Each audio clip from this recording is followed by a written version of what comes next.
Hello, everybody. We are back for yet another episode. I think this is somewhere in the neighborhood of 104, 10. Low 100s. Is that about right? The true number, though, would be more like 110 because of all the decimal point 99s. Yeah, okay. We were trying to delay our 100th launch so we could all be in the same room together, right? But this is actually a really good episode. I don't know why it took us 110 plus episodes to get this incredible guest on, but this is going to be a good one. And it is in the realm of amp and cab sims and way far beyond as well. We have Chris here from IK Multimedia, the company that brings you such great pedals like ToneX One, the ToneX pedal, and plugins galore that is very much compatible. Chris, it is so good to have you today. Yeah, thank you for having me and letting IK kind of come in and talk to you guys. And obviously, IK is a big fan of your guys' show and really appreciate the things that you guys do especially for the guitar community. It's going to be a lot of fun chatting. I have to be honest, and maybe you can shed some light here. Before ToneX pedal, the big brother came out. I don't want this to come across as offensive. I had never heard of IK before. And then this pedal comes on the market and everybody is like, you can't have a guitar conversation about pedal boards without the ToneX coming up. Yeah. And you guys made a huge splash. Can you give me a bit of what I missed pre-ToneX pedal? Like, how long have you guys been around? Where are you based out of? Just some of that history briefly. Yeah. So IK was started in 1996. And so this company's been around a long time. And we have our main headquarters is in northern Italy, a place called Modena. And we have a U.S. facility, our headquarters in Sunrise, Florida. So we have, little satellite, people working all over the world, to support IK. But yeah, we started, more in the software side of things. We have with the Amplitude. Amplitude started in 2002. We just had a couple years ago, we had our 20-year anniversary of Amplitude. And so we've always been involved with some type of analog component modeling, and that's led from amplifiers to all types of studio gear. As you may have seen, we have tons and tons of studio plugins. We have analog synths. We got mobile devices. We have accessories. We got studio monitors. It's just we kind of touch a little bit of everything when it comes to music production and live playing. So, and you guys also have the Irig, which I was telling you I'm a big fan of. Yes. And which kind of gives you if I'm not butchering the explanation, you can correct me if I'm wrong. It's kind of a very simple, easy to use interface. Yep. That like for us, I know for Goodwood, we use it now as of the last 2 weeks to record all of our quick demo videos for custom shop products. So we do a pedalboard setup and we plug in a guitar into the Irig and a mic. And then we can really quickly record all on our iPhone, and it takes out all the editing. It makes things a lot easier. So I haven't had a piece of hardware from you guys yet that I haven't really enjoyed. But that's cool. So you guys have been around a lot longer than I would have guessed. Yeah. And obviously today we're going to be focusing on the ToneX pedals, the suite, the ToneX One and the ToneX pedal, which is going to be the bigger one. And what I wanted to mention before we get any further, and I also want to stop talking because I don't want to get this whole podcast with just me talking. I'll throw it to Brian and Mason in a sec here, but I want to flag early. We'll tell you guys a bit more about this later. I want to flag early that there is a giveaway that Chris has very generously sponsored for this episode only, and we're going to get into the details of that, both in the show notes below, and we'll tell you guys about it towards the end of the podcast and how you can be a part of that giveaway, and it is worth sticking around to hear about it because it's a very good one. Brian, I'll throw it to you, man. Why don't you start us off, ask any questions you like, and we're going to get into the ToneX pedals here and chat about those. Yeah, thank you. Yeah. No, so first I want to say I have used the Irig, the stereo one, for years. And I have a lot of friends that will, set up their iPhone or something where they're playing it, and they'll plug in their in-ear monitor mix through it. So it's always super great quality. So I have to applaud that. But speaking on the ToneX, I've done quite a bit of setups with the larger ToneX, the main ToneX unit, and was absolutely like amazed by just how great it sounded. I remember when it first came out, like, going off of specs and stuff, we were reading back and forth. There was some, it's always hard to compare what a pedal does until you physically have it in your hand. So going off of specs and watching videos and stuff, it sounded great. Getting captures from some friends, loading, the whole experience is super cool. And I remember we were chatting about the app, the editor, and everything with this and the different stuff that it can do. So it was really cool. I do one of my questions is, and this is more of like, it's kind of like a myth because I've heard back and forth responses to it. And some people's pages have said it. Is the input TRS or is it mono? The input is stereo or mono? The input is mono. The output is TRS. Yeah. Okay. And so, yeah. Okay. The reason I asked is because a couple websites said TRS input, and I had like 6 clients freak out, like, "Oh my gosh, you can put it in this." I was like, "No, hold on. What are you talking about?" They're like, "It's stereo." I'm like, "No, I'm pretty sure it's mono." And they're like, and they sent me a screen. When people send you a screenshot, well, it's on the internet, so it's true. I'm like, well, I would make sure, because check the manual, and I checked the manual and it said mono, and they're like, well, I'm going to go off. I was like, okay, I'm pretty sure it's mono. So obviously there's no way. Is there any certain reason why you guys stuck to keeping it mono input?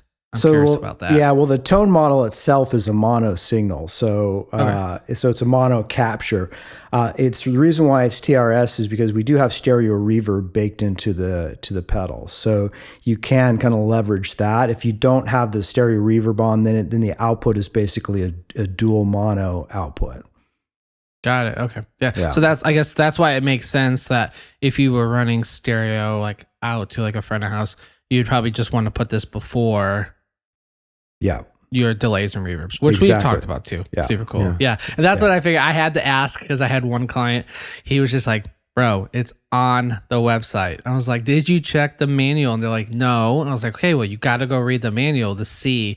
So I love it. I'm still diving into it. I love the capability of the USB-C. I love how companies are incorporating that because if you can see my desk, I have multiple USB cables. I have A, I have B, I have C, I have all these different connections. And on pedal boards, at least now, like you have to get like a USB hub or something just to be able to do all these different connections. So it was really cool to see and how easy it was to plug it in.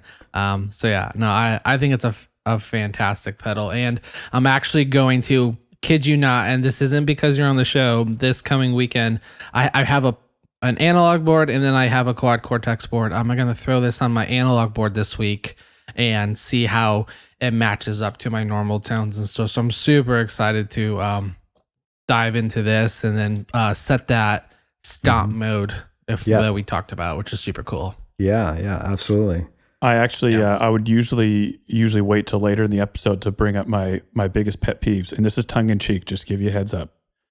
But biggest pet peeve I have with IK right now is you announce the ToneX One, and all of a sudden, all of my clients like gotta make room for stereo ToneX Ones on my board. I'm gonna have to get to them, so we had to redo a bunch of layouts for people so that they could fit in the ToneX One, which is it's a double-edged sword. That's the negative side. The plus side is it's so small that it really wasn't as much work as I thought it would be to slot these in. But it just, like, to make the point again, I think whenever you guys come out with something amp and cab sim related, people kind of, they go a little bit nuts for it, and rightly so.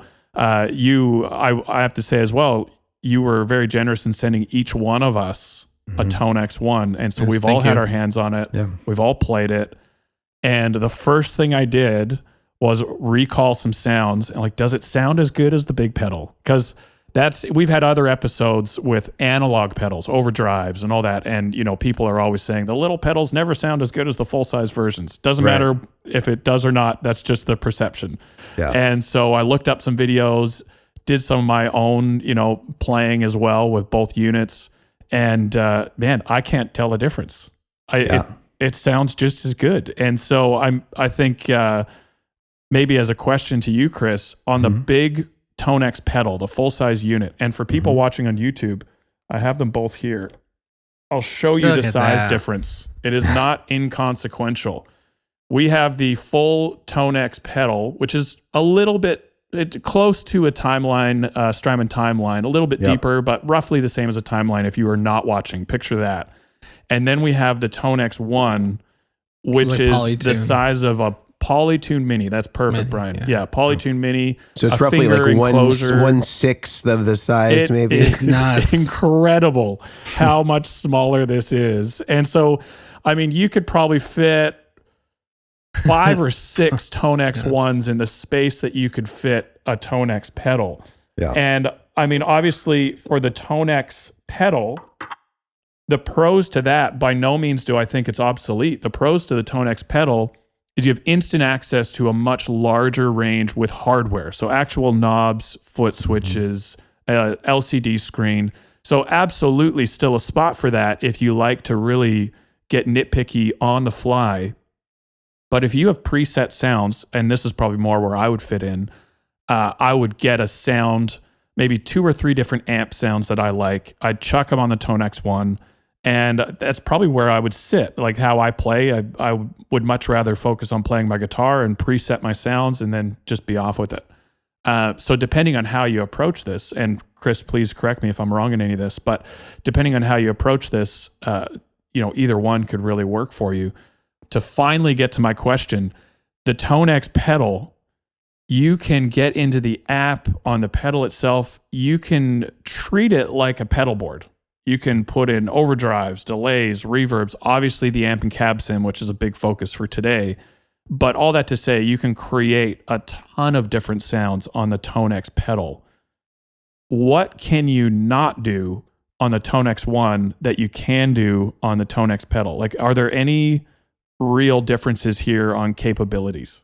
Yeah, well, the sound difference, there's no sound difference between them. They're literally using the same tone model to generate the amp and cab sound. Same thing with the effects. Everything is identical on both units. Now, the advantage of the bigger one is you do have more control. For example, it's got a MIDI.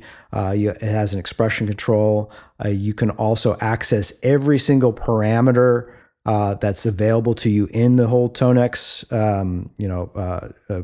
tone model, where the smaller the ToneX One, you don't have access to some of the parameters. They have to be sort of baked into the preset, but it's all right there. So, for example, the presence control, you don't have access to the presence control in this. You just have access to the bass, middle, and treble. But wherever you make the preset of the presence control, it's still stored in there.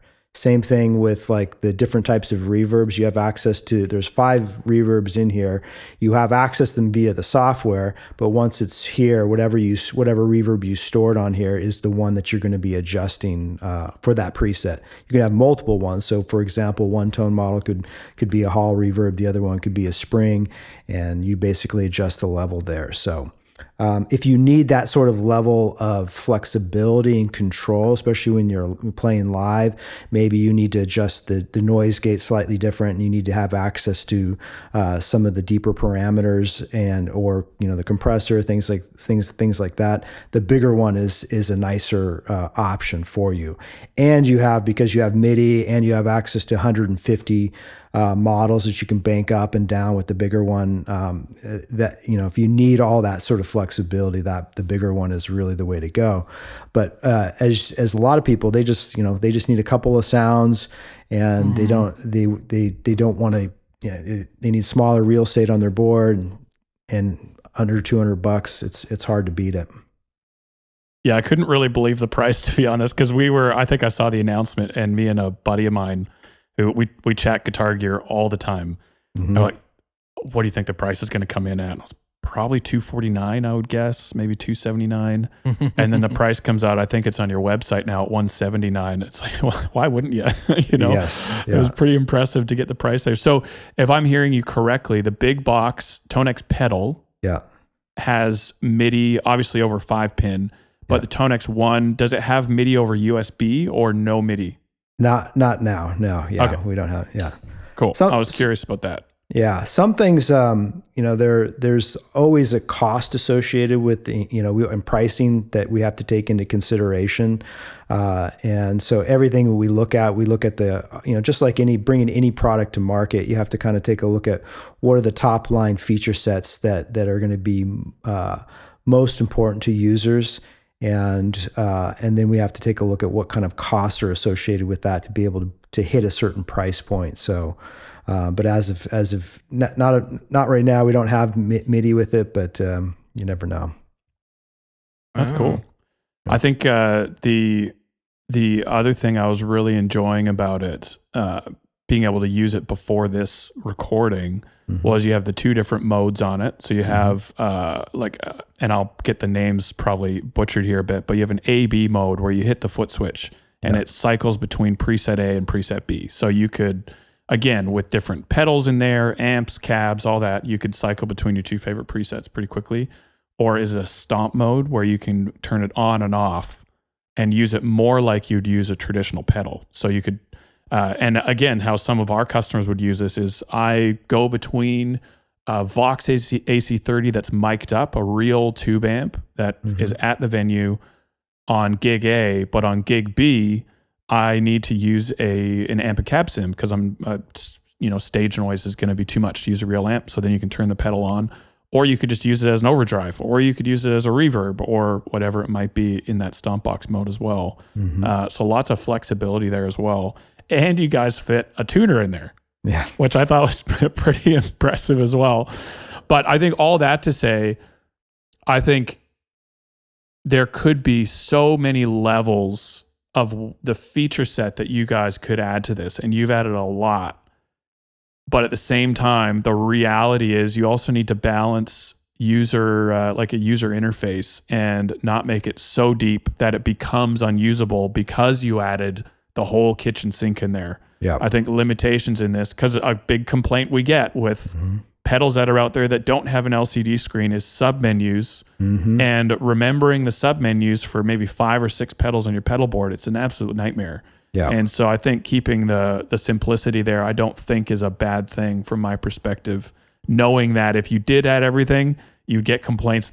You're going to get complaints either way. You didn't add this feature, but then you did add it. It's too complicated to use. And so you do have to find that balance there as well. And I think I went straight to the quick start guide that you guys had.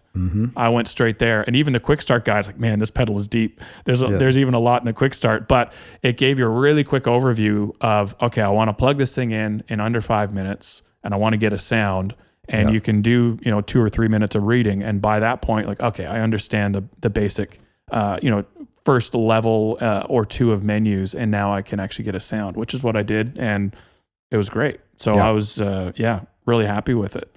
That's great. Mason, anything you want to chime in here before I railroad this thing again? Well, I'm curious about and this may also be a clarification point that Grant and Brian can make since they're putting these on pedal boards so often, but I see on the full size ToneX that there's a lot of people that use 2 of them on the board. And is that a consequence of it not having a stereo input, or is that because they want different amps on each output?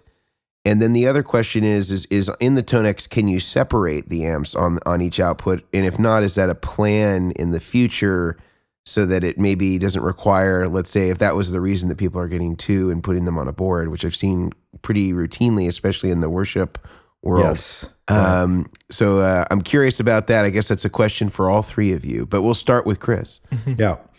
Well, yeah, the like I mentioned before, the tone model is a mono source. So the both pedals will just load one tone model at a time. So you can't really run parallel load two and run them in parallel, so you're getting different amps on different outputs. Part of it is just processing power and limitations of the actual chip power and things like that. So that's why I see people using two at a time, because they want to be able to mix these two different amps. And I mean, you guys build the boards a lot, so I'm kind of curious, like if when people are using two ToneX pedals, are they just using one of the outputs, or are they somehow, because you do have access to, if you have two of them, you have pretty much access to four outputs. And I'm kind of curious if they're utilizing all four outputs, even though it's not technically four parallel channels, if you will. But that's part of the reason why the ToneX One is sort of a nice solution, is because you can have that dual amp setup, if you will, in a small footprint. Now, again, like, you don't have all the MIDI capabilities that you do in the bigger one, but if you need a simple stereo dual amp setup, this is a great solution for that. Well, that would be pretty emblematic of if you had analog amps, let's say, you would have them, they would be relatively static, and especially in the context I see them, from a worship standpoint, a lot of times those amps aren't even on stage. So once you've got it dialed, right, you can't really adjust it anyway. And so it's not like the MIDI thing would really help you if you're trying to replicate a one-to-one of kind of what it would look like if you had a Fender and a matchless on, versus that. But yeah, Grant and Brian, I'm curious though, is that how you're seeing it? Or are you just seeing people run mono in, mono out, and they just want it because they have two different amps on the left and right? Yeah, I mean, I would say it's mainly that. You'll see a lot of people that they put them at the very end of the chain, obviously, because they want to run two different amps and everything. But why wouldn't they put it earlier and then run the stereo effects after? I think there's two things. I think a lot of people will get confused by that, and honestly, I'm not a victim. I guess I was part of this. I'm not a victim. I guess not a victim. Whatever you could say. I didn't understand that for a while. Like, if I could show, I have this whole amp drawer of all these amp sims that I use for. You were in the stuff. cult of in front of amp effects. I didn't realize, like, I had a friend, he's like, oh yeah, just run it before. And I was like, what? I was like, that doesn't make... The caveat of a lot of these amp sims is, like, you would lose the headphone jack because you can't listen to your wets through the headphone. You can't use the USB-C because it's an interface, but you would still run into that issue regardless, because I don't think, correct me if I'm wrong, can you run two ToneXs into the ToneX software via USB for DAW at the same time? Can you? Yeah. Well, I mean, you have you do have to select. I mean, if you're editing them, you can select between the two. If you have two connected, you can select between the two different pedals, but you can't. Like a DAW. You're right. Like, so for like a DAW, you couldn't record, like, you couldn't say input, one and then the other one be two. Right. Something like that, right? Yeah. So like a lot of, like, for a long time, like that wasn't really a capability, I think, until some other pedals came out and stuff, where people were like, oh shoot, maybe I should put it in a different spot. But I think a lot of people are just so, like, they're and I don't usually do this. Like, my quad cortex is literally the same amp in stereo.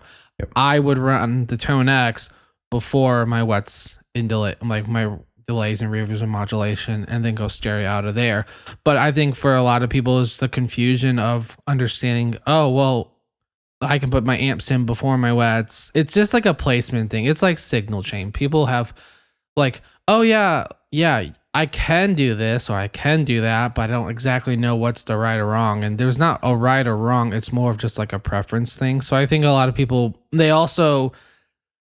kid you not, had a guy want two ToneXs Velcroed on top of a Goodwood audio long line with a gig rig, like little distributor, like Velcroed at the very top. So it was like this little pocket thing, literally like this little like brick that he's like, yeah, I just put it on the side of my board when I need it. So I think, Crazy. I think it's just a common misconception of where it should go? Because now I'm like, no, put it before your stereo stuff. Like this, they're like, oh, well, then I lose the headphone out. I'm like, do you have a DAW? Oh yeah, I'm going into a DAW. Okay, then go to your DAW. Like, use that as the amp or cab or whatever, amp and cab. So yeah, I would say a lot of people talked about are a just good kind of stereo headphone option. If you did want to run that, Rolls the MX28 is really good. If you need to have headphones at the end of the signal path, and it's pretty clean. It's got a good buffer in it. If you did need to run it, unbalanced out to whatever, and of course you could still put a DI after it, but.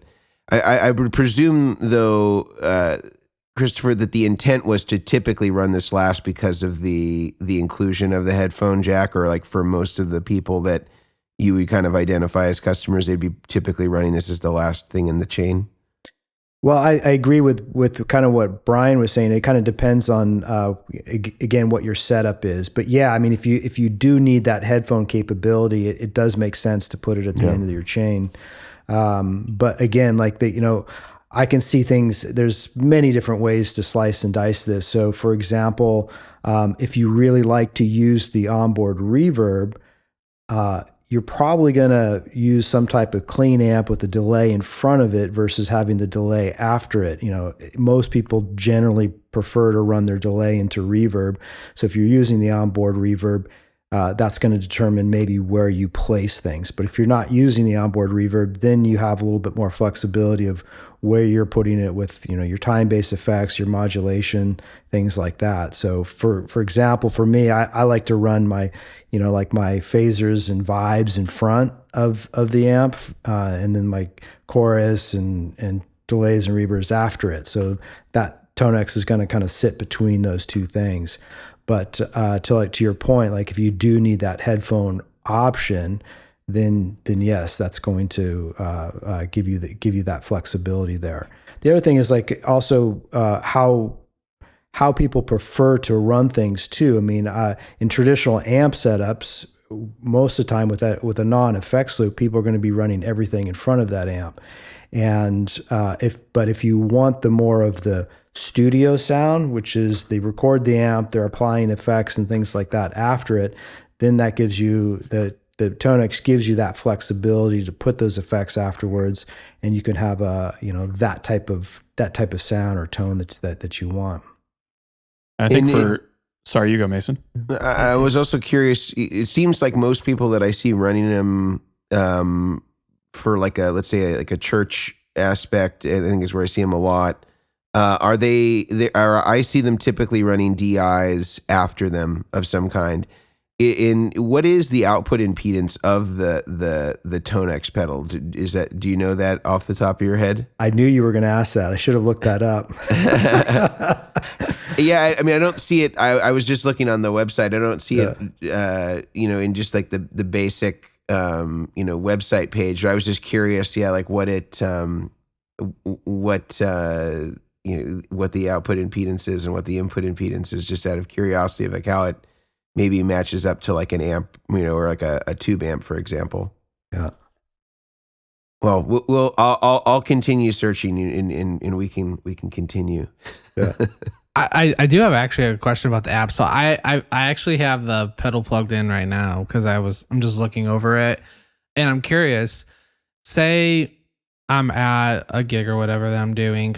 Can I access the ToneX One via the app Bluetooth?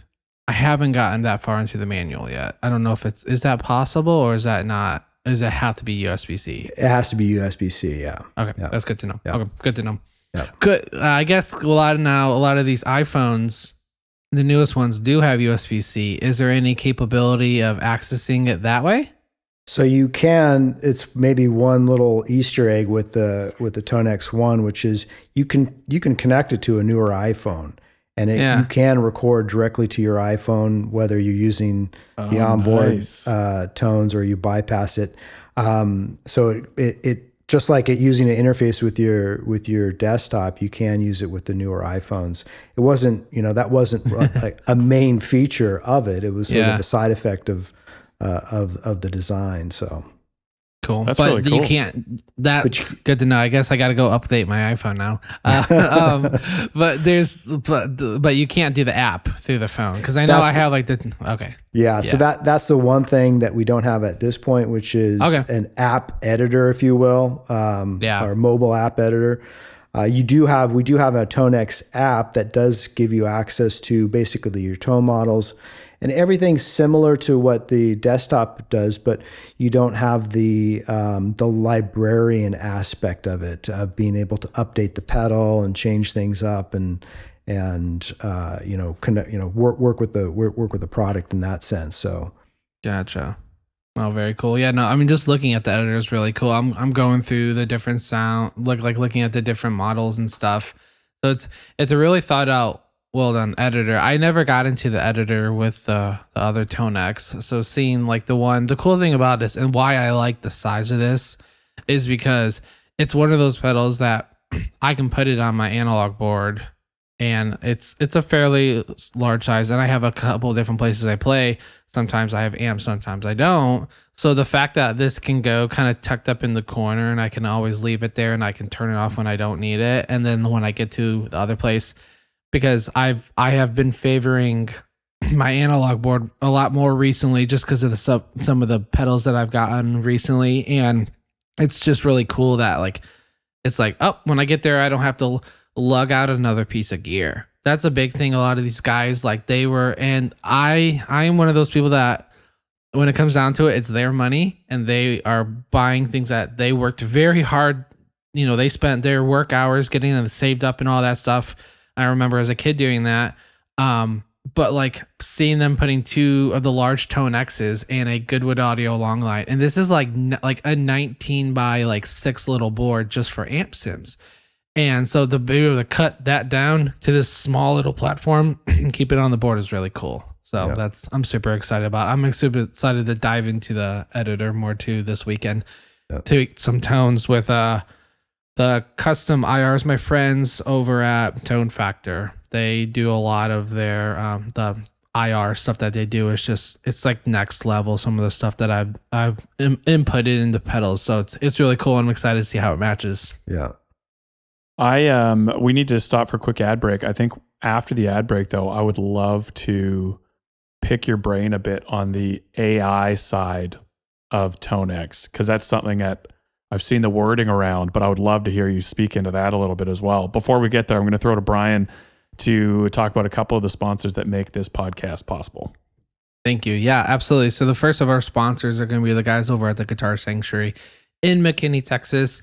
I would say, I can't be biased or anything, but I did work with them for 6 years, and they are a great group of guys. They are very well knowledged through all the eras of music that you need in the genres and stuff that you're needing, a 70s, 90s, everything. They have it. They have amps, guitars, pedals, acoustics, basses. They have a boutique in there, so you can bring your wife and she can shop through the boutique and everything. So they're super cool, great guys.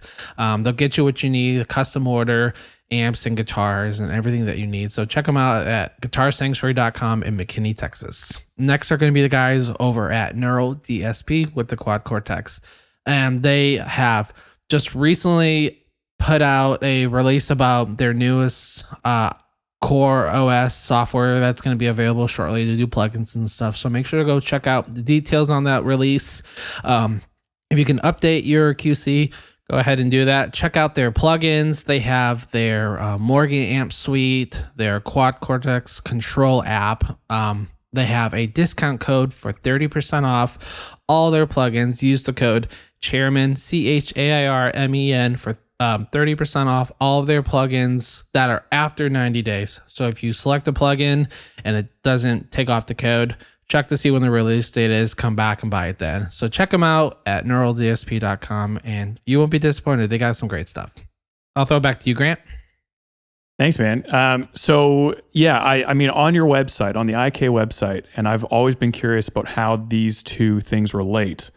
I know I look like a pretty tech savvy guy, like that guy probably has a computer or something, but I don't really understand AI. And I especially don't understand how AI and amp and cab sim modeling come together and create a product. So can you speak to how, because I think mainly, and I could be wrong here, but mainly I see the AI language, artificial intelligence, for those of you that are wondering, the AI language kind of around the IK site more than maybe other companies and brands that are doing amp and cab sim type products and plugins.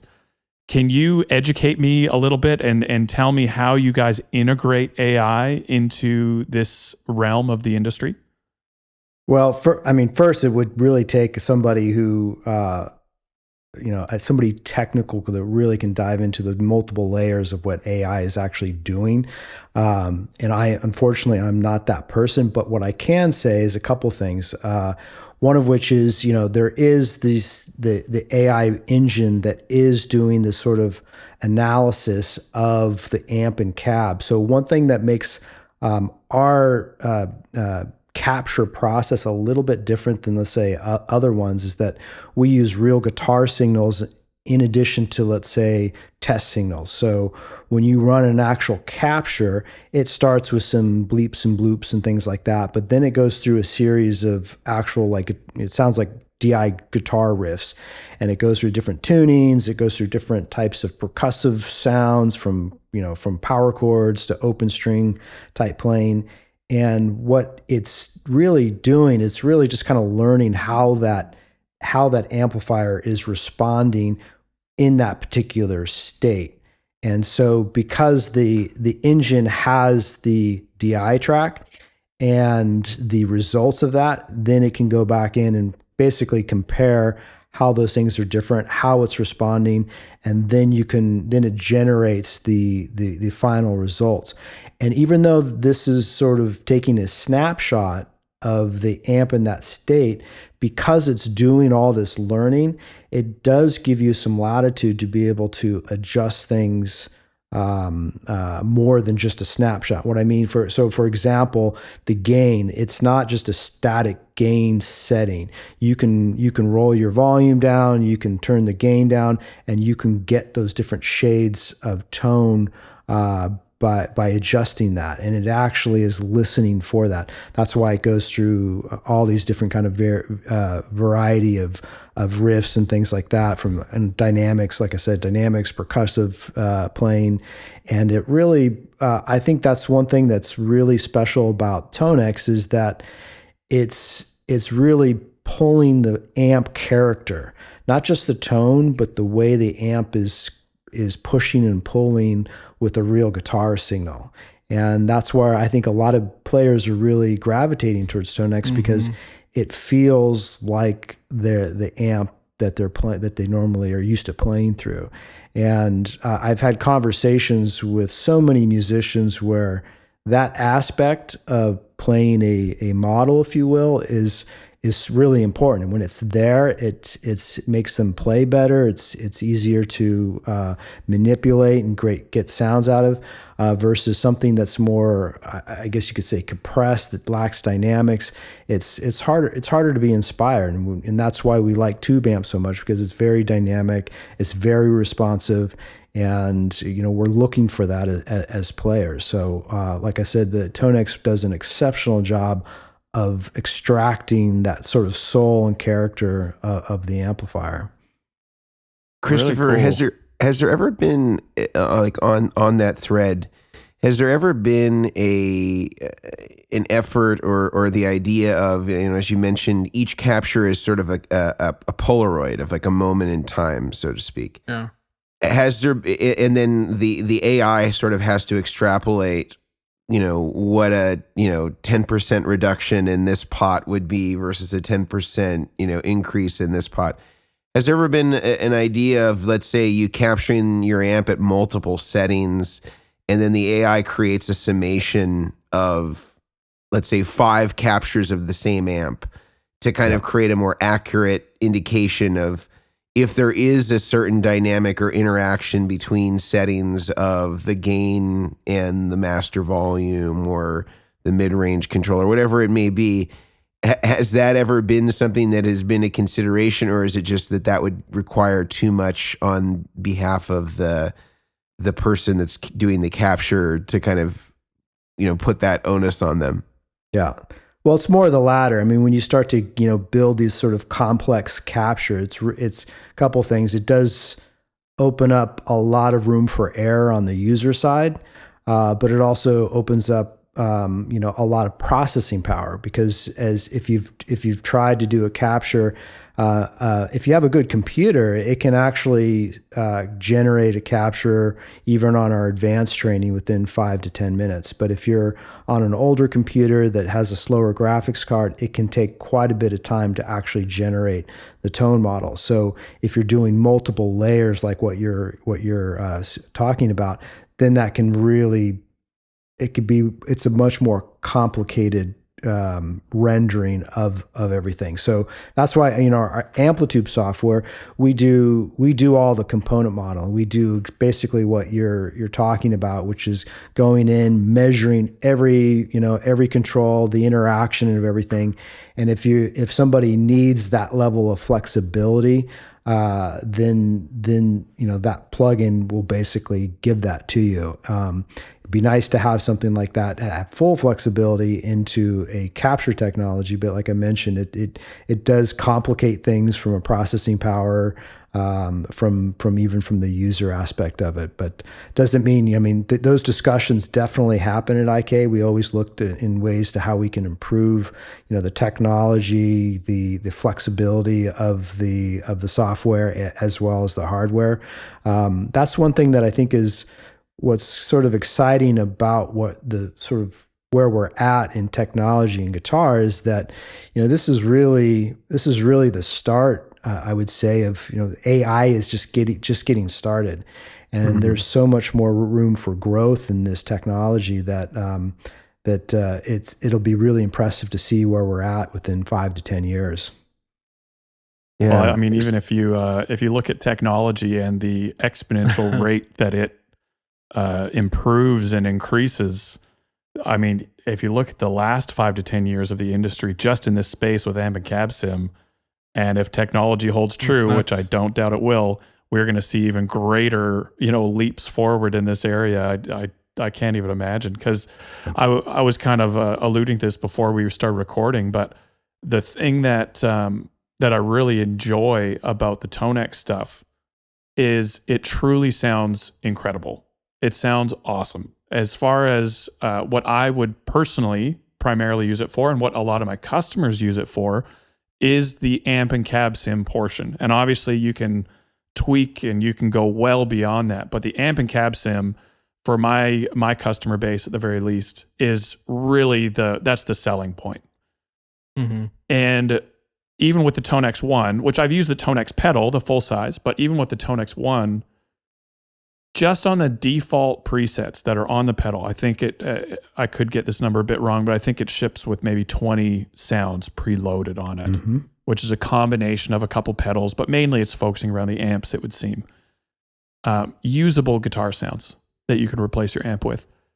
And just cycling through those, I'm not a high gain guy, so I hear super high gain and I kind of bypass it because I don't even know. That's so far out of my wheelhouse that I don't even bother. But there were, I would say, roughly maybe 8 or 9 kind of cleaner sounds, maybe edge of breakup. I was like, man, these actually sound good. I could hear some Marshall in there. There's some Fender, some Vox. And I picked three of the sounds to save in the 3 different slots. And I just was cycling through all 3, stomp box mode, the AB mode. And they sounded really good. And I think the whole point to this rant I'm on right now, I'll get off my soapbox in a sec, is there are 1,000,001 memes out there of either, boyfriends or girlfriends talking to their partner that does not play guitar. Like, but listen to this one. This one's from the 80s and it has this little chip, and the high-end roll-off is ever so different. And they're just, taking the piss from, why do we care about this 0.5% difference or this 1% difference? And we've talked about this on the show, get 98% of the way there and you'll most likely be quite happy. But that extra 2%, that extra 1% is that inspiration factor in my mind. It's that thing that is going to get you to keep playing for another 15 minutes or half an hour, or like not want to put your guitar down. But we've all been there, especially 5 years ago or beyond, where you get an amp and a cab sim pedal and it's like, it's there to do a job, but I don't want to use it. Yeah. And I think the difference that we're now getting into in the industry, and ToneX is doing a very good job here, but I would say there's other amp and cab sim pedals that I pick. I'm like, man, these are actually really good. But the ease of use on the ToneX and the ToneX One, especially, like pulling it out of the box, the lack of options really forces you to like just find a sound and just start playing. And I mean lack of options as in the hardware on the pedal. Right. You're forced to just pick a sound and just start playing guitar, which I love. Yeah. And I think it's really cool to these days be able to play an amp and cab sim pedal and make this sounds really good. It feels lively.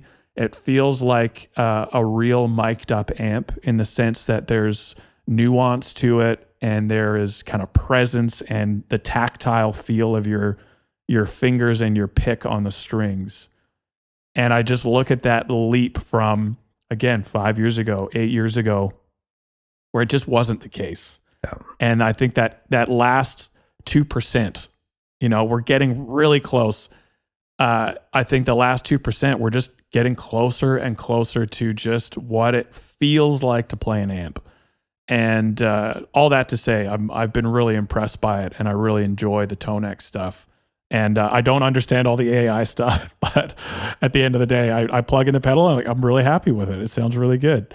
And then if you want to go well beyond that, obviously you can, but with the apps and editors and all that. But it's been really cool to see the amount of flexibility, but more importantly, the tones that you can grab from these things now is truly quite impressive. And so I'm a big fan of it. I have been for a long time, and obviously customers are speaking with their wallets and their pedal boards and they're putting these things on there. I'd be curious from your perspective, if you can give us a look into, we've already probably covered a bit of what it looks like to use the ToneX One or the ToneX pedal at a basic level. I want to replace my amp. I want to capture my Vox AC30 that I love, but is impractical to move if I'm going on the subway. That's probably the basic way that you should use this. What is someone that is just trying to stretch this for everything it can possibly do? What does that look like on the other end of the spectrum for either the ToneX One or the ToneX pedal, whichever one you feel is more beneficial here? But what does it look like to stretch this pedal out and use it at its full capacity? And maybe some of the features you wish people would take more advantage of, but maybe they aren't aware or whatever it may be. Can you speak to that a little bit? Yeah, well, there's a couple things. I can get into maybe some ways that maybe people are maybe not thinking about and how to use the pedal. So, for example, whatever you store in the preset is what gets saved and loaded into the pedal. Meaning, you can take any IR that you want, create a preset. You can turn off. You don't have to even use the amp side of it. So you can just load that, save the preset. There's no effects or anything like that. So you can just use that as just as straight up IR. So if you have another, let's say a preamp pedal or some other thing that's generating your sort of amp tone, you can use ToneX just as that. Same thing with the effects. You could literally turn off the cab, turn off the amplifier, and the reverbs in here sound amazing. They really do. They're built off, they're derived from our studio plugin algorithms, so they're really high quality reverbs. It's got a great compressor, same story there. So you can literally use this just as a compressor if you wanted to. It's got a noise gate. You can use it just as a noise gate. So there's a lot of little things that you can just, if you have this in your gig bag and you're like, well, I need to, I have to go, I'm sitting in with this band tonight and they have some amp that doesn't have any reverb in it, and just pull this out and you load up that preset and you're good to go there. So there's another feature, maybe a little, another Easter egg that's in this one. As you mentioned before, there's basically two modes. There's stomp modes and then there's the AB mode. It gives you, so when you're in either one of those modes, you really have access to what's available to you in that mode. So if you're in stomp mode, you really have access to one tone model. If you're in AB mode, you have access to two tone models. But there's if you actually go into the browsing mode, which is by holding down this Alt switch and the main pedal, that puts you into browsing mode. And when you're in browsing mode, you can actually cycle through all three of those tone models. So then it kind of opens up. So now you have, if you don't mind cycling through it, you can't instantly go from, let's say, 1 to 3, but you can hit the button twice to easily get to all three of those presets that have been sort of loaded into those different modes there. So, yeah. In the on-off mode, then it would just be DI at that point when it's off? Yes, correct. Yeah. So you could have your DI tone if you wanted to have that really clean studio tone. Yeah. I was just playing around with this the other day. Yeah, just having a DI with a little bit of reverb and for a jazz gig, works great for it.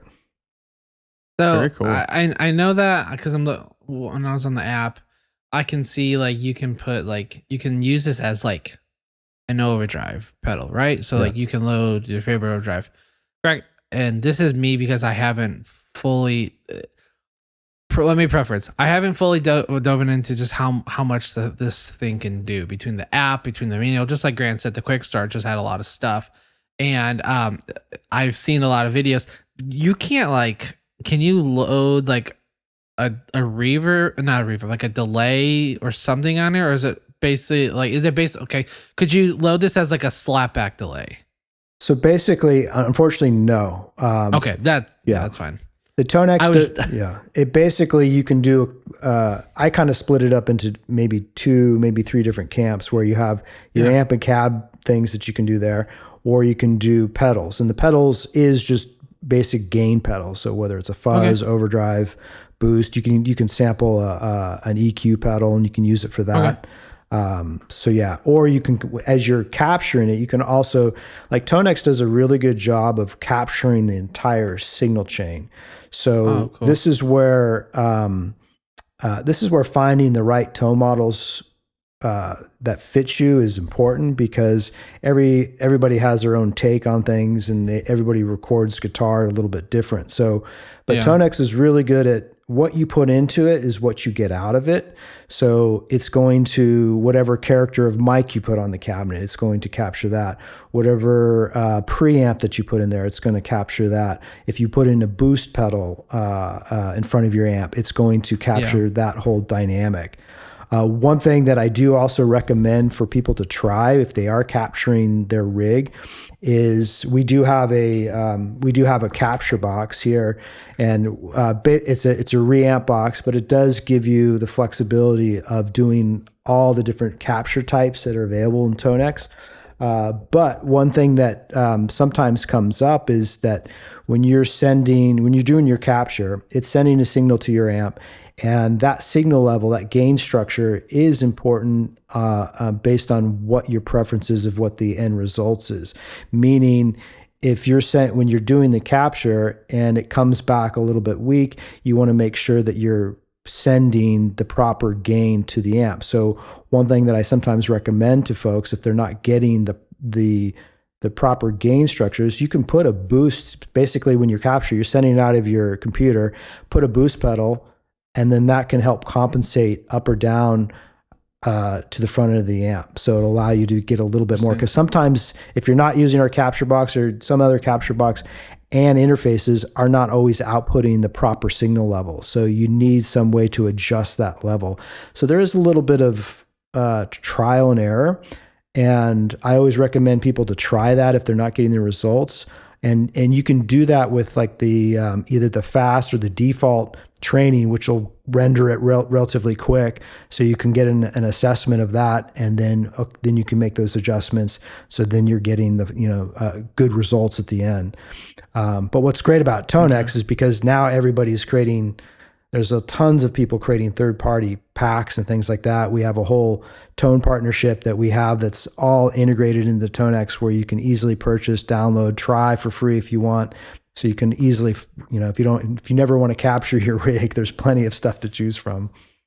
So I have sorry, Grant, I don't want to lose it. I have an amp that's in my front office it's super heavy and I don't want to take. Would that capture box you just showed be what I would need. Is it like, do I have to plug the amp into the box, into a cabinet? Is it support a load to do the capturing? It doesn't support a load. And so I definitely want to make, because this comes up quite a bit, is a lot of people think that you need our capture box to do it. You don't need, as long as you have a reamp box, you can do it. But what's nice about this is that because ToneX will render and capture, like, for example, amp heads, you can do just the amp alone and then add your own Rs later. You need something to take the feed from the speaker out of your amp. So it's not a load box, but you can connect the speaker out into this and then out of this into a cabinet. So you're maintaining that load, and then that will allow you to capture the amp head. Or you could go into any sort of load box or whatever. Now, with the load box situation, I suppose at that point it would just be capturing the head. If you wanted to capture impulse responses, let's say the load had IRs on it, you would have to use the line out of that to return back into the ToneX to capture that component. Correct. Yeah. Okay. Got it. Cool. Very cool. Yeah, I've been wanting to capture my amp for a while, and I've just never gotten into that capturing stage for anything, just because it's one of those, like, I only have so many hours in a day, and then when I'm done, I'm just like, I'm done. I'm just like, I'll figure out eventually. So that's cool to know. Cool. Yeah. I think the cool thing to note here, if anyone's not aware of this as well, is an IR. We probably, us guitar players, think mostly that's capturing, a mic in front of a cab, and it's capturing that sound.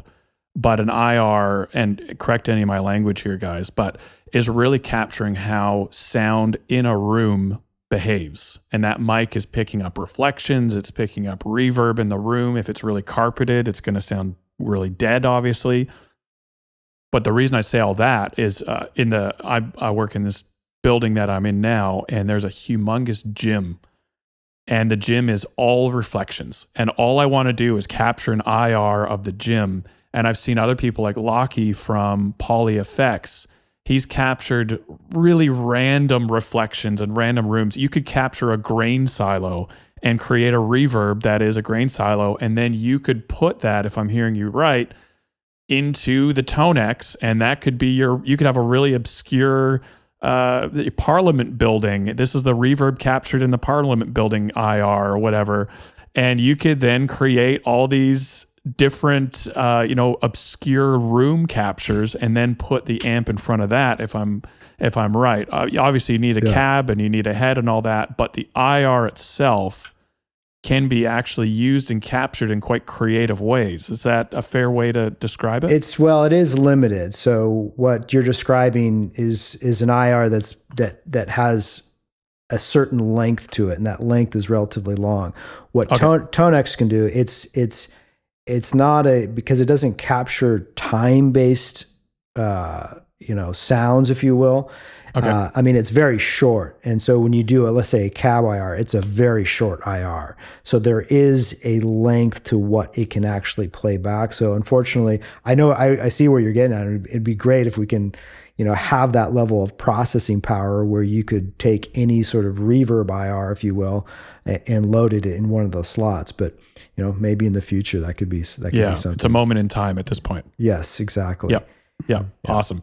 I do want to get back to the giveaway that we want to chat about here. But before we get there and obviously finish up with any other questions, I'm going to throw it to Mason to talk about our last two sponsors that make the podcast possible. I'd like to talk to you all about Mono Creators. Our friends at Mono Creators make the premier gig bags and accessories for your guitars, basses, pedal boards, and many other different instruments. If you head over to monocreators.com, you can peruse their website and you can get 10% off any of their products and accessories using the coupon code Chairmen, CHAIRMEN. Get 10% off at monocreators.com. I've had a gig bag of theirs for over 10 years. It has served me well and continues to. Highly recommend their products. Go and check them out and enjoy that extra 10% off any of the items you desire. Also, I'd like to talk to you about Bestronix. Between the three of us here, we are routinely using Bestronix as the source for all of our pedalboard materials, whether you're talking about dual lock Velcro, whether you're talking about plugs, cables, Whatever it is that you need in order to make the DIY pedal board of your dreams, Bestronix are going to be the best people for that. You can contact Brad, who is our point person and will soon to be your point person, by heading over to btpa.com and using the coupon code DACHAIRS, DACHAIRS, and get 10% off your entire order, and tell them the chairman sent you. Now back to you, Grant. Awesome. Thank you. So, Chris, why don't you tell us what this giveaway will include firstly, and then we'll tell people how they can enter, and we'll kind of make sure, obviously, everything that is chatted about here is also written below in the show notes. But you've been very generous with this giveaway. So do you want to tell us about some of the products that are going to be given away here? Yeah, happy to. Yeah. So we're excited. We're going to be giving away. So the grand prize is going to be, they're going to get a ToneX One pedal, and they're going to get a capture box. So if they want to capture their own rig or pedals and things like that, they can do that. And we're going to give you the ToneX Max version of the software, which will unlock over 1,000 of our premium tone models.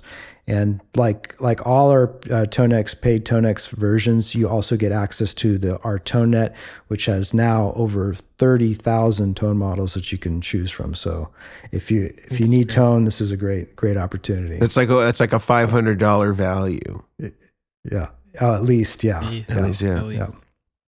And Wow. to be clear, I think the ToneNet is kind of a community of ToneX enthusiasts, where maybe they've captured an amp of theirs. Some of these are really rare amps as well, and then they've put them up for other people to be able to load onto their ToneX as well. Is that correct? That's correct. Yeah. And I think that's one of the great, powerful things about, and it's not exclusive to us, but the great thing with capture technology is that it's really giving people access to things that otherwise they would never be able to experience. And just a simple example, we released a Mesa Boogie reference collection, and Mesa Boogie has these rare amps that they use to voice pretty much all their amplifiers for the last 30 plus years.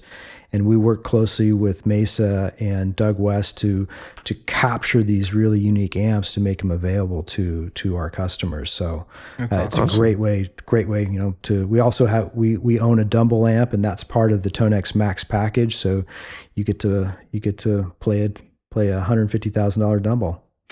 There's no way you'd be willing to put that Dumble in the giveaway as well. I wish. Okay. I thought I'd ask. I thought I'd put it out there. Does the Dumble live over in Italy, or does it live in Florida, or is it undisclosed? Well, we purchased it in California, and then we shipped it out to our U.S. headquarters for a little bit. So I was lucky I got the chance to play it, and then they shipped it out to Italy to do all the Was captures. this the one that was for sale at Wild West, the Dawn?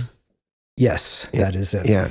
All right. So I've played that amplifier because it was sold here in Oakland originally to Joe Bonamassa because it had belonged to Billy Joe Armstrong from Green Day originally. Yeah. And I think I regret to say I had considered buying that amp because at the time I think it was $80,000. Yeah, which in the Dumble world, as much as that sounds, it's a considerable deal. Yeah. Wow. So and I don't know what Joe bought it for, but I think the list price on it was $80,000 at the time. Yeah. Yeah. Okay. Yeah, I know this amp. I've played it before. Yeah. Cool. That comes in the Max version, so you can play. Yeah, I'll stick with the ToneX. Thanks. Yeah. So the giveaway.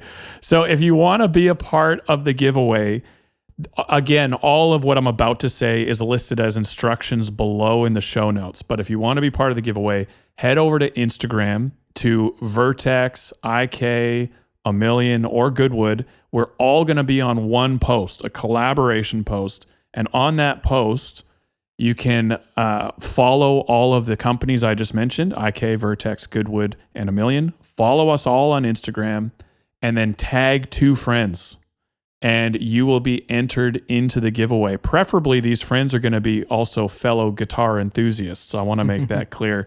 But once you've done that, you are entered into the giveaway, and you will have a chance to win the maxed out software, the ToneX One, and the capture box. And yes, this is a worldwide giveaway. So I know when I used to live in Sydney, I would get all these, notifications of giveaways in North America only. Like, oh, come on. So this is a worldwide giveaway. So feel free to enter with confidence there, and you'll be entered in as soon as you do all of those things. Follow the 4 companies in this podcast, tag 2 friends, you're good to go. And then the giveaway we will announce shortly after. Sorry, Mason, you go. No, I should say, Grant, if in the event that you are already following all of us, then you will just complete the last component where you're tagging the 2 friends. Yep. So ensure that you have completed that. I know that sometimes in the past, some people have accidentally unfollowed in the attempt to follow because they already were following. So just ensure that you are following all of these brands, and that you're tagging the 2 friends. And in the event that you've already followed all of us, then you've already done your job. You just need to tag the 2 friends. So we'll pick the winner. We'll check each account, make sure that you're following.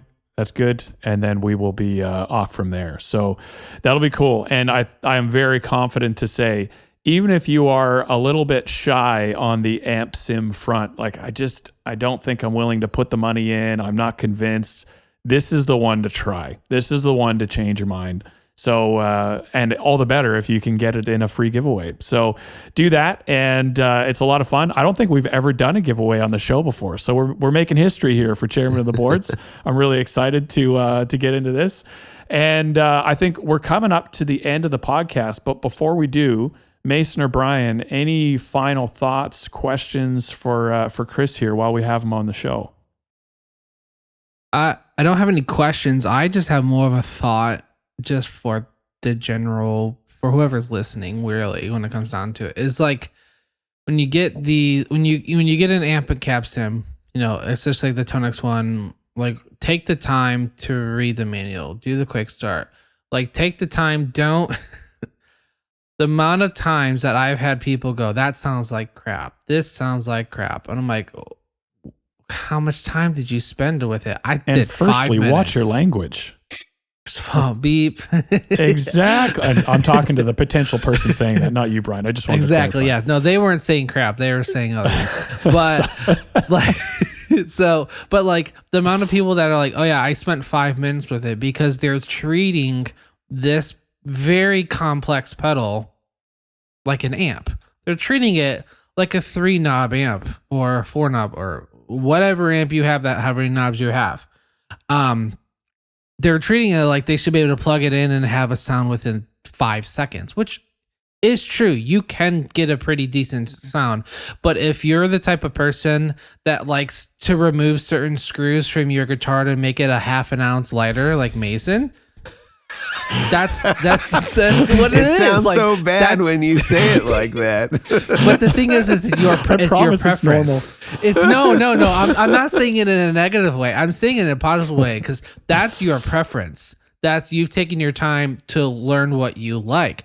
My preference is I like to run my amps at edge of breakup, so I will take a couple extra minutes and don't treat. So like this, I'll pull out like another one I have. Don't treat the IR2 settings all at noon the same as these all at noon, because the pedals are different. They're going to be designed different. They're going to react different. So you can't go, well, I picked the Vox AC30 clean patch on the ToneX app, so I should be able to put all my knobs here, which yes, you can, but like there's going to take a little bit of dialing and stuff to get it into, but just don't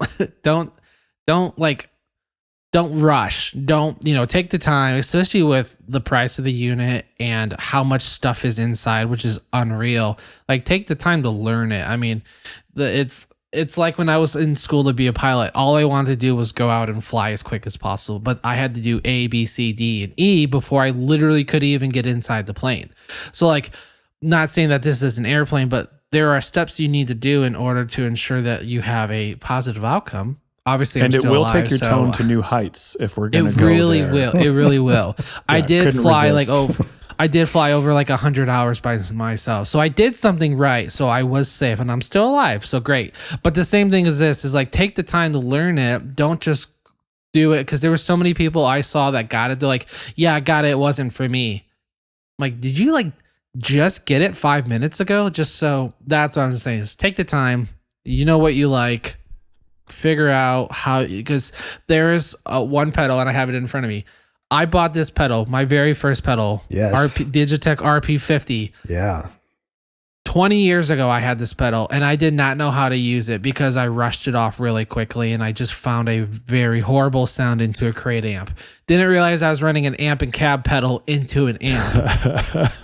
Nowadays, I can dial this up and I can get it sounding really well. I have a video on my YouTube where I did it and it was shocking because I knew what I wanted. I took the time to figure it out and I was able to execute it. So take the time, figure it out. You know your preferences and just have fun with it. So one that's of the all things, I gotta say. One of the things along that line, Brian, that I found I wasn't expecting to enjoy this about the ToneX One, but I was just turning knobs and I realized, there's not a really obvious indicator on the little knobs on the ToneX One.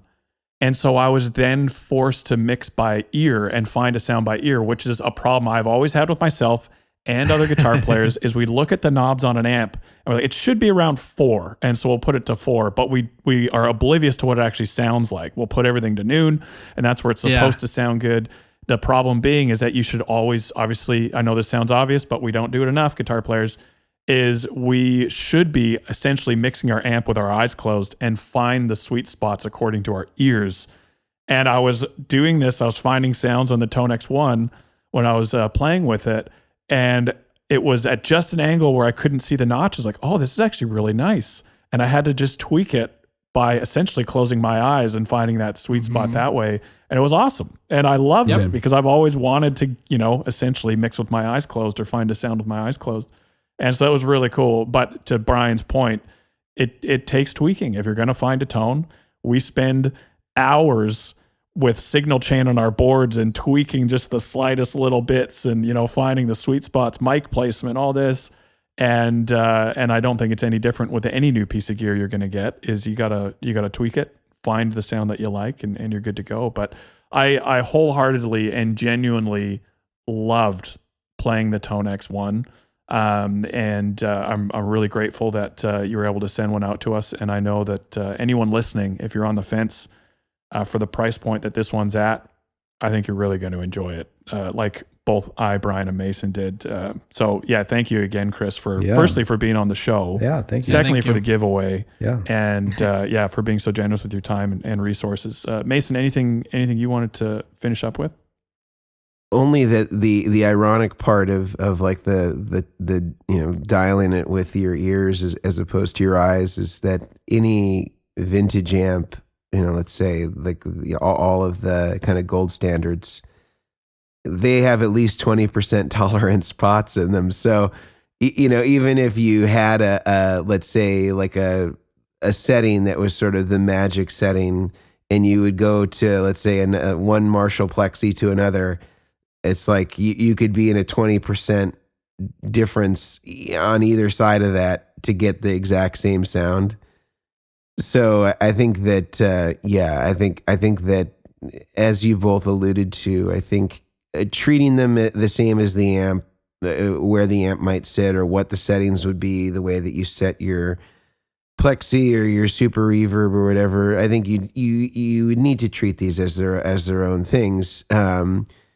And I think just as you would any two of the same amp, they're never going to sound quite the same. And you have to kind of find where it is in that particular amp and kind of applying a blanket interpretation of every plexi should have this setting, or every, bandmaster should have this setting, or every Dumble should have this setting. And it's like, maybe it feels nice to feel like you don't have to think about it. But the reality is that every amp is going to have to be dialed in on its own merits, and what it actually brings to the table, and what speaker might be in it, and how that might affect the EQ or all these other things. So if you're not doing that, you should be doing that. And the pedal or the amp is not responsible for matching up with your ideology on best settings on your kind of coveted amp. So I am again grateful to you being here, Chris. Thank you for the giveaway. Yeah. I'm sure that our listeners will be pleased with that, and I'm really excited to dive into this product more and get a chance to kind of experiment with the software and the editor and all that stuff. And I look forward to seeing new developments that are going to be coming from IK Multimedia. And I hope we can have you on again in the future. Yeah, absolutely. Yeah. Thanks. I do want to mention, I'm sorry, I don't want to cut you off. I'm so sorry. I want to mention one thing because I've seen it before. First of all, I'm so grateful you guys sent us these. It's really cool to be able to sit down with it. Because you guys sent it to us doesn't, mean that I'm, only giving it amazing reviews. Like I don't want people to think that we're only seeing great things because we got a free pedal. I want to just be very clear about that. Like all of us, because of what we're doing in our companies and everything, like we take the time to vet stuff out and give objective opinions and, the pros and cons and stuff. So first of all, thank you for giving the opportunity for us to be able to really sit down with these because they've been sold out for a while for a lot of places. I mean, the Guitar Sanctuary just got theirs and because they had been waiting. So it's, first of all, thank you again for the opportunity to be able to sit down with these and us giving our opinions and talking about it. It's truly on us sitting down and really messing with it and being guitarists too. We're taking the time to figure this stuff out because it's fun. I don't want to, push something that, people could be like, oh, well, they're being paid to say this or they're being paid. Like, we're not. Like, we're sitting down for an hour to talk about guitar gear. So it's cool to be able to sit down and talk about gear and talk about why you did things and didn't do things. So again, thank you. I'm sorry I cut you off. That's fine. I just wanted to mention that. And one thing that I think IK does a really good job at is that we give people a free version for them to test things out. So if you're on the fence about ToneX, we have a ToneX software version called ToneX CS that you can download, and it comes with 20 premium models, but you also have 20 downloads from our ToneNet site, so you can really get a chance to explore what ToneX is on your own system. So it's like I said, if you're on the fence, there's no cost to just going and downloading and checking out the software. One thing that I think that is important to add is that in addition to, Brian, like what you said, is like learning the product and learning the software, it's also important what that playback looks like, because a lot of people will either they have plugging it into maybe the wrong amplifier, wrong cabinet if they're using something like that. It's good to get a good FR. If you're in the studio, you want to have good studio monitors, and for example, we our studio monitors have room correction. So if you're not using room correction, nice. That can also change the way you're experiencing the model. So anyway, I think the playback system that you're on, whether it's sometimes people they listen to it on bad headphones. So if as long as you got that playback system dialed in and it's truly a good, it's translating everything correctly, you'll be amazed of what you can get out of ToneX. You really will. That's awesome. Love it. Well, thanks again, Chris. Really appreciate it. Thank you. Obviously, check out the IK Multimedia website if you want to learn more. And all of this will be in the show notes, but it's well worth looking into if you're amp and cab sim curious. Check out the IK Multimedia website. That's it, guys. Thanks again, Chris, and we'll hopefully chat to you soon. Yeah, thank you. Yeah. All right.